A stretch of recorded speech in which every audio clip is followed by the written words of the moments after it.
संकटग्रस्त होतात म्यांनी घेतल्यानं छातीवर घाव। नवी मुंबईच्या विमानतळाला द्या दिबा पाटलांचं नाव। न्याय द्यावा शासनाने जनतेच्या मनाचा ठाव। न्याय द्यावा शासनाने जनतेच्या मनाचा ठाव। नवी मुंबईच्या विमानतळाला द्या दिबा पाटलांचं नाव। नवी मुंबईच्या विमानतळाला द्या दिबा पाटलांचं नाव। नवी मुंबईच्या विमानतळाला द्या दिबा पाटलांचं नाव। नवी मुंबईच्या विमानतळाला द्या दिबा पाटलांचं नाव। आज सन्मान अतुल पाटील साहेबांचा नाही तर लोकनेते दिबा पाटील साहेबांचा आहे, कारण त्यांचं सळसळत रक्त त्यांच्या अंगामध्ये आहे। आज दिबा पाटील साहेबांचा शुभ सन्मान स्वीकारत असताना आपण अतुलजी पाटील यांच्यासाठी आपण जोरदार टाळ्या झाला पाहिजे। नवी मुंबईच्या विमानतळाला द्या दिबा पाटलांचं नाव। नवी मुंबईच्या विमानतळाला द्या दिबा पाटलांचं नाव। नवी मुंबईच्या विमानतळाला द्या दिबा पाटलांचं नाव। नवी मुंबईच्या विमानतळाला द्या दिबा पाटलांचं नाव। कर्तृत्वाच्या आसमंतात गरुड झेप घेणारी, दातृत्वाच्या कलसावर विराजमान असणारी रखरख्या निगारावर स्वतः पाहिजे।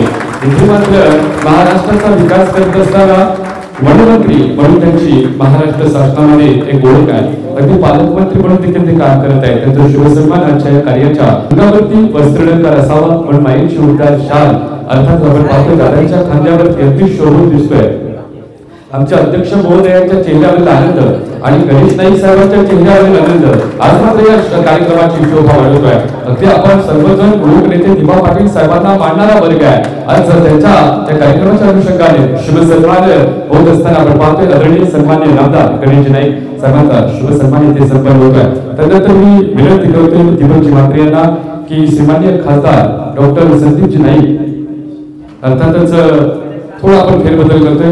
आदरणीय विद्यमान आमदार मंदाताई म्हात्रे यांचा शुभ सन्मान करण्यासाठी नामदेवजी यांना विनंती करतोय। नामदेवजी गावकर यांना विनंती करतोय की आपल्या शुभ हस्ते हा शुभ सन्मान आपण करायचा आहे। आदरणीय सन्माननीय विद्यमान आमदार मंदाताई म्हात्रे बुलंद आवाज आपण पाहतोय अगदी सावित्रीबाई आणि आपल्या भागाचा विकास कसा होईल, जनतेचे प्रश्न कसे सोडवले जातील याचा मात्र एकच ध्यास मनाशी बाळगून आज मात्र मंदाताई म्हात्रे या समाजाप्रती असलेली बांधिलकी जोपासत असताना आमदार म्हणून या समाजाच्या तळागाळाच्या घटकांचं काम करण्याची जबाबदारी ताईंनी उचललेली आहे। त्यांचा शुभ सन्मान आदरणीय सन्माननीय नामदेव डावकर साहेबांच्या शुभ हस्ते येथे संपन्न केला जातोय। अगदी ताईंच्या चेहऱ्यावरील आनंद आणि आमच्या दादांच्या चेहऱ्यावरील जो आनंद आहे तो आज या कार्यक्रमाची निश्चित शोभा वाढवतोय।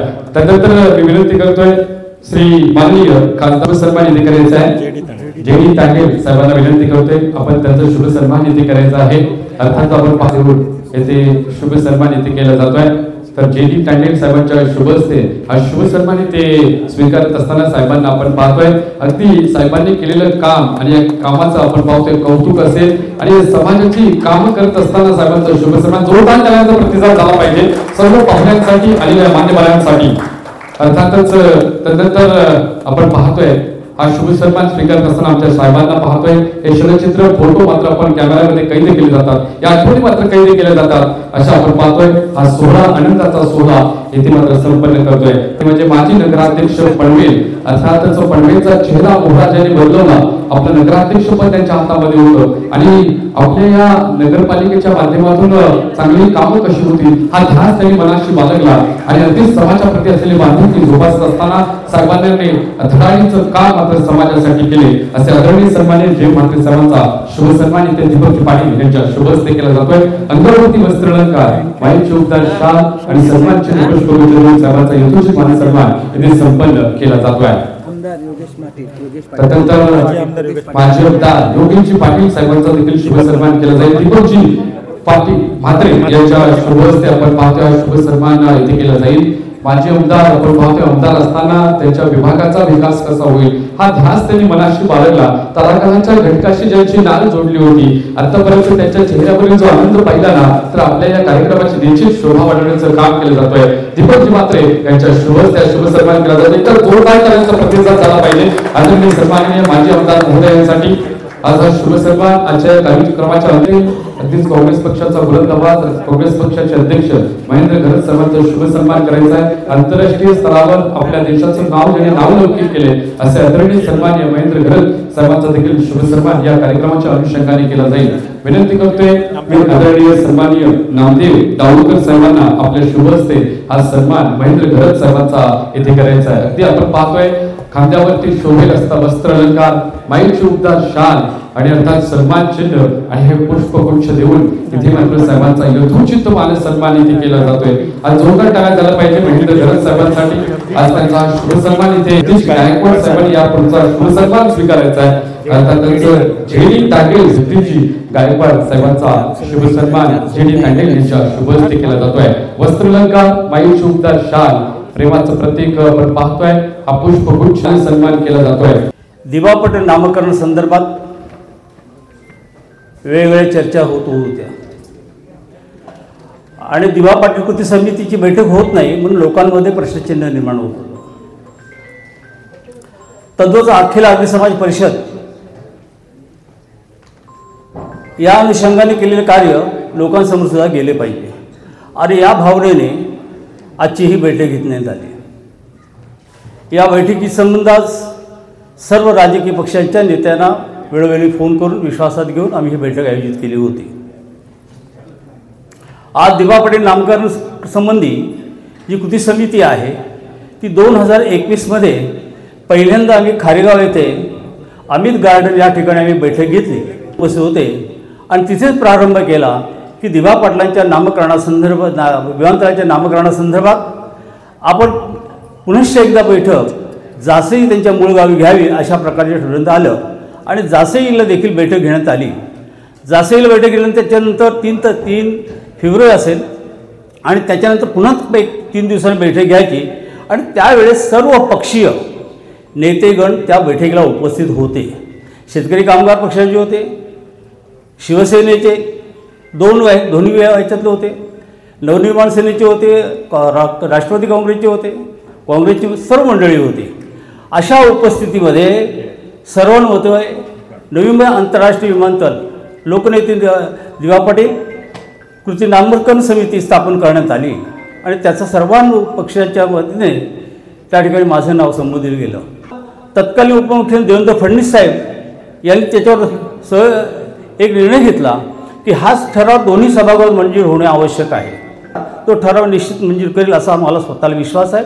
कारण आजपर्यंतच्या इतिहासामध्ये राज्य सरकारने केलेला ठराव कधीही केंद्र सरकार नामंजूर करत नाही. तुम्ही विश्वास ठेवा आणि थोडं संयम ठेवा. प्रश्न जेव्हा आता तिथं असा उपस्थित होतोय, विमानतळाचं काम फार मोठ्या आतताई घाईने सुरू झालेलं आहे आणि काही प्रमाणात नोकर भरतीसुद्धा सुरू झालेली आहे असं आम्हाला समजलं. जर ही नोकर भरती सुरू असेल, तिथल्या भूमिपुत्रांना नोकऱ्या मिळत असेल तर आनंदाची गोष्ट आहे, स्वागताची गोष्ट आहे. परंतु या जिल्ह्यामध्ये ठाणे जिल्हा असो, रायगड जिल्ह्यामध्ये अन्य जर काय त्यासंबंधी जॉब असतील तर त्या लोकांना सुद्धा कुठेतरी तिथे नोकऱ्यांचा सामावून घेणं आवश्यक आहे. भूमिपुत्रांना याचंही देखील या ठिकाणी निश्चितपणे या ठिकाणी विचार करतो. सर्वांना नमस्कार. लोकनेते आदरणीय दिवा पाटील साहेब, नवी मुंबई आंतरराष्ट्रीय विमानतळ नामकरण सर्वपक्षीय कृती समितीची आज बैठक आहे. या बैठकीसाठी आदरणीय गणेश नाईक साहेब वनमंत्री महाराष्ट्र राज्य, त्याचप्रमाणे या समितीचे अध्यक्ष दशरथ पाटीलजी, रविशेख पाटील, आदरणीय माजी राज्यमंत्री आमदार योगेश पाटीलजी, माजी आमदार, समोर उपस्थित सर्व मान्यवर बंधू आणि भगिनींनो, वेळ कमी आहे आणि सर्वांना बोलायचं आहे. मी फक्त विषयालाच हात घालेन, विषयांतर करणार नाही. दिवा पाटील साहेबांचं नाव ज्यांनी आपल्याला आपल्या कुडाच्या भिंतींना बंगल्यात राहण्याची जी मुभा मिळाली आज 12.5% आपल्या दारात ज्या गाड्या आल्या आज त्यांच्यामुळे आणि त्यांच्या नामकरणासाठी प्रत्येक वेळी मोर्चे आणि समितीच्या बैठकी घ्याव्या लागतात. ते दुर्दैव वाटतं, मला खंत वाटते कुठेतरी की आपण कुठे कमी पडतोय म्हणून. 1900 साली जेव्हा मी दुसऱ्यांदा निवडून आली त्यावेळी सभागृहामध्ये पहिला ठराव मांडला की या विमानतळाला दिवा पाटलांचं नामकरण करण्यात यावं. त्याचं कारण असं आहे की समाज आपला जिकडे तिकडे विखुरलेला आहे. समाजात चांगली माणसं काम करणारी आहेत. प्रत्येक वेळी आपण इतरांचं नाव आपल्याकडे, आपला समाज, आपलं केलेलं दिवा पाटलांचं काम आणि त्या धर्तीवर आपण सक्षमपणे सर्व अगदी समाज उभा राहिला हालत होती. तुम्हाला सगळ्यांना माहिती आहे. 1976 साली माझं लग्न झालं. त्यावेळी चळवळ चालू होती जासेची वगैरे.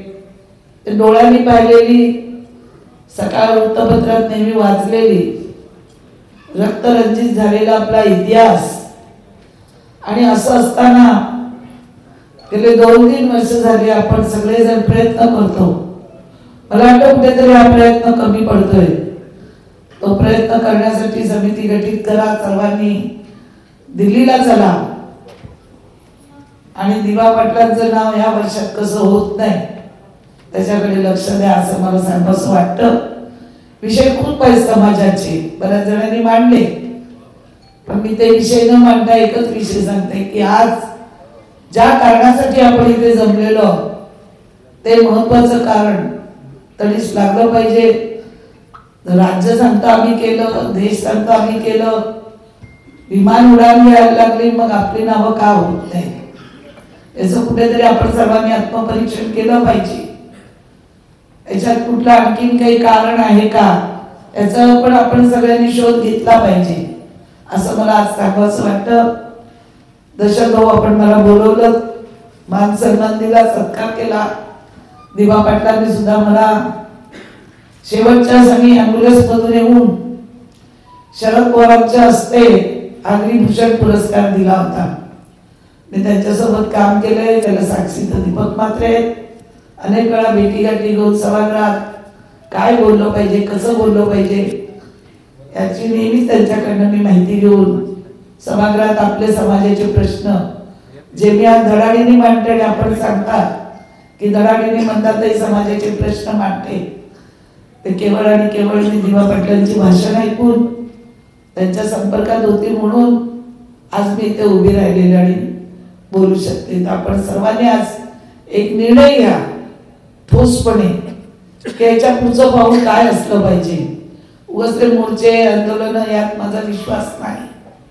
तिथे ठामपणे जाऊन दिलेला बसून काम कसं करून घ्यायला लागेल त्याचा विचार करा एवढंच मी आज सांगते. आपण बोलून मान सन्मान दिला, मला पुरस्कार दिला त्याबद्दल धन्यवाद. जय हिंद, जय महाराष्ट्र. इथं विषय दोनच आहेत. कुठलाही यज्ञ केल्यानंतर तो यज्ञ धगधगता ठेवावा लागतो. त्याच्यामध्ये आहुतींची कमतरता पडता कामा नये. एप्रिल महिन्यामध्ये 2025 आंतरराष्ट्रीय विमानतळाचं उद्घाटन होईल, परंतु त्यासाठी आंदोलन, घोषणाबाजी, रॉंग कॉमेंट्स करण्याची गरज नाही. इथं देवेंद्र फडणवीस सारख्या अतिशय ज्याला सोशल इंजिनिअरिंग करणाऱ्या मुख्यमंत्र्यांनी शब्द दिला की तो शब्द कायमचा शेवटचा. आणि मी विश्वासानं सांगतो त्या दिवशी कमर्शियल म्हणजे ज्या तिकीट घेऊन ज्याला लोक इथं उतरतील त्या दिवशी लोकनेते, आता लोकनेते शब्द असेल का मला माहित नाही, परंतु दिवा पाटील आंतरराष्ट्रीय विमानतळावर आपण उतरत आहोत. आणि म्हणून त्या अनुषंगाने आपण वेळोवेळी काहीतरी भाष्य केलं पाहिजे सभागृहामध्ये किंवा, परंतु त्याच्यासाठी उग्र आंदोलन करण्याची त्याला गरज राहिलेली नाही. या आंदोलनामध्ये सहभाग झालेल्या बऱ्याच लोकांवर केसेस झालेले आहेत. आंदोलनाच्या केसेस घेण्याची प्रत्येक सरकारची परंपरा की त्या केसेस विड्रॉ होतात. आता त्या पोलीस नेहमी सावधगिरीने बोलतात की ज्या कंपाऊंडेबल म्हणजे ज्या गोष्टी कोर्टाच्या संमतीशिवाय जे विड्रॉ करता येत नाही अशा केसेस सोडताना सरकार एकाच फतव्यानं त्या केसेस विड्रॉ करतं. आता तशा केसेस किती आहेत ज्या नॉन कम्फर्टेबल असलेल्या, त्याचा निश्चितपणे अतुलजी मी अभ्यास करेन. तुमचं एक पत्र दशरथ भाऊ तुमच्या कृती समितीचं द्या, म्हणजे मी माननीय मुख्यमंत्री तथा गृहमंत्री देवेंद्रजींशी पत्र पण देणार आणि त्याच्याशी मी बोलेन, म्हणजे तो प्रश्न आपल्याला निश्चितपणे सोडण्यात जमा आहे. फक्त तांत्रिक भाग राहील. आता राहिला या ठिकाणी आंतरराष्ट्रीय विमानतळावर रोजगार. जगदीश गायकवाडने तर वर्णन केलं की तिथे कोणी आपला प्रकल्पग्रस्त दिसत नाही. ती गोष्ट खरी आहे की आपण जर का संयमानं वागलं पाहिजे, परंतु जर का आपण अलर्ट आणि कॉशियस जागृत नसलो तर बाकी आपली गाडी नक्कीच चुकेल. म्हणजे ट्रेन निघून जाईल आणि त्याच्यानंतर आपण प्लॅटफॉर्मवर येऊ. तर त्याकरता मी लवकरच अदानीचे जे शर्मा म्हणून कोणते आहेत, कॅप्टन शर्मा, मी प्रशांत ठाकूर आणि महेश बादेवर बोललो होतो की आपल्याला प्रामुख्याने ज्या लोकांच्या जमिनीत या विमानतळाला गेलेत, कटेकर म्हणजे सुधीर कटेकर आणि त्याचे बंधू हे प्रामुख्याने माझ्याशी कनेक्टेड आहेत. आणि मी संजू नाईकाला सांगितलं की या ठिकाणी लवकरात लवकर सगळी माहिती घ्या आणि साधारण या अधिवेशनाच्या अगोदरच 3 तारखेला अर्थसंकल्पीय अधिवेशन मुंबईला आहे, त्याच्या अगोदर कॅप्टन शर्मा बरोबर बैठक घेऊन आणि मग त्यामध्ये झाडूचं काम कोणाला मिळणार म्हणजे contract, loading unloading, clearing forwarding, म्हणजे परदेशातून येणारा माल तो उतरवणं, तो चाल आणि त्याचबरोबर त्याची नोंद घेण्याची. क्लिअरिंग फॉरवर्डिंग म्हणजे एक प्रकारची की ते त्या मालाची उतार होण्याकरता चढ करण्याकरता जी कागदपत्र ऑफिशियल केली तर क्लिअरिंग फॉरवर्डिंग एजंट. दिबा पाटील आंदोलनामध्ये बऱ्याच तरुणांवरती, बऱ्याच बुजुर्गांवरती, मालकऱ्यांवरती, शालकऱ्यांवरती जे केसेस झालेले आहेत त्या सर्व केसेसच्या संदर्भात आपण एक मीटिंग घेऊन या संदर्भात शासनाला कळवावं असं मी आदरणीय दादांची माफी मागून विनंती करतो की दादा हे प्रकरण सगळं झालं पाहिजे. आणि या सगळ्यामध्ये ज्यावेळेस मला तडीपार झाली या केसेसमध्ये तर पहिला फोन जर कोणाचा आले असेल तर आदरणीय गणेश नाईक साहेबांचा. मी लोणावळ्याला पोलीस मला सोडायला गेले आणि दादांचा फोन आला, जगदीश टेन्शन घेऊ नको मी आहे. आणि खरंच त्याप्रमाणे जी मला दादांनी माझ्या पाठीवर हात पहिल्यापासून दिलेले आहे. नंतर सुभाष भोईर साहेबांचा मला फोन आला, माझ्यासोबत प्रशांत ठाकूर रामशेठ साहेब सुद्धा मला सातत्याने फोन करत होते. म्हणजे आपला कार्यकर्ता नक्की काय करतो हे पाहण्याचं जर दूरदृष्टी कुणाची असेल तर ती आदरणीय गणेश नाईक साहेबांची आहे हे मला या ठिकाणी ठामपणे सांगायचं. आज आपण मला या ठिकाणी दिबा पाटील यांचा पुरस्कार देऊन सन्मान केलेला आहे. मला वाटतं हा सन्मान माझा नसून जे जे रस्त्यावर कार्यकर्ते काम करत होते, आंदोलन करत होते, हा सन्मान त्यांचा आहे असं मी समजतो. आणि मला या ठिकाणी सांगताना मी एवढीच विनंती करतो की मगाशी दशरथ दादांनी सांगितलं, जर आपण 5:30-6च्या दरम्यान ते एअरपोर्ट जवळ आपण गेलात ना ते एक पण आगरी दिसत नाही, एक पण लँड अफेक्टेड पर्सन दिसत नाही, एक पण आपला गाववाला माणूस दिसत नाही. तिथं सगळे दिसतात ते उत्तर म्हणजे युपी बिहारची लोक सगळी कामाला दिसतात. आपण जाऊन बघा, संध्याकाळी एक राऊंड मारा अशी माझी विनंती आहे. ही आताची परिस्थिती आहे तर उद्याची काय असेल. म्हणून ही एक आपल्याला जी भीती आहे, नोकऱ्यांचा जो प्रश्न आहे, बाबा आमची जी काय ठाणा, रायगड, नवी मुंबईतल्या लोकांना जी नोकरी मिळायला पाहिजे. जेव्हा नामकरणाचा प्रश्न घेतला, कारण आपल्या सगळ्यांना माहिती आहे की दिबा पाटील साहेबांनी कधीच स्वतःचं नाव कुठल्याही वास्तूला दिलं नाही. आम्ही त्यांच्यासोबत, मी तर त्यांच्यासोबत 1989 पासून ते हयात असेपर्यंत काम केलं. त्यांनी कधीही सांगितलं नाही की माझं नाव द्या प्रत्येक वेळी ते म्हणायचे त्यांच्याऐवजी जी फुलेशाह आंबेडकर विचारधारा आहेत, मग महात्मा ज्योतिबा फुलेंचा असो, आंबेडकर साहेबांचा असो, शाहू महाराजांचा असो, त्यांचे ते नाव द्यायचे. मित्रांनो, हे करत असताना 2008 पासून आम्ही त्यांचं नाव मिळावं विमानतळाला म्हणून आम्ही थोडे कार्यरत होतो. नंतर अखिल नागरी समाज परिषदेच्या माध्यमातून ती मोहीम हातात घेतली आणि मग दशरथदादांनी वगैरे आम्ही सगळ्यांनी ती मोहीम जोरात सुरू केली. माननीय मुख्यमंत्री देवेंद्रजी फडणवीस यांनी आपल्या राज्य सरकारच्या माध्यमातून दिबा पाटील आंतरराष्ट्रीय विमानतळ नवी मुंबई हे केंद्र सरकारकडे पाठवलेलं आहे. केंद्र सरकारमध्ये सुद्धा कोणाची त्याला ना नाही आहे. ज्या दिवशी व्यापारीकरणातून ज्याला विमानाचं लँडिंग होईल त्या दिवशी आंतरराष्ट्रीय दिबा पाटील विमानतळावर आपण उतरत आहोत अशा प्रकारची घोषणा निश्चित होईल असा माझा विश्वास आहे. तर याचप्रमाणे इतरही बाबी होत्या त्याबद्दल आपण तुम्ही म्हणालेलं आहात की स्थानिकांना इथं प्राधान्य देण्यात यावं, जे काही कामं असतील त्या देण्यात यावं. नाही आता एप्रिल महिन्यामध्ये सुरू होणार आहे, म्हणजे मार्च एप्रिल 2 महिने राहिले शिल्लक. तर त्याच्यामध्ये जे हाऊसकीपिंगची कामं, लोडिंग अनलोडिंगची कामं, क्लिअरिंग फॉरवर्डिंगची कामं, इतर जे काय त्यांच्या यंत्रणाकडून म्हणजे एअरपोर्ट अथॉरिटीकडून जी नोकऱ्या लागतील त्या नोकऱ्या प्रकल्पग्रस्त लोकांना मिळण्यासाठी आग्रह धरणार. त्याच्यामध्ये ज्या 13-14 गावाची जमीन गेलेली आहे, विमानतळाला गावं उठलेली आहेत, त्या लोकांना प्रथम प्राधान्य आहे. त्याच्यानंतर त्या जो परिसर आहे त्या परिसरातल्या दुसऱ्या शेतकऱ्यांना, मग उर्वरितमध्ये जसं रायगड जिल्हा, ठाणे जिल्हा अशा प्रकारच्या लोकांना तिथं नोकऱ्या मिळावा यासाठी आग्रह धरू आणि त्याच्यात निश्चितपणे यश मिळेल असा माझा विश्वास आहे.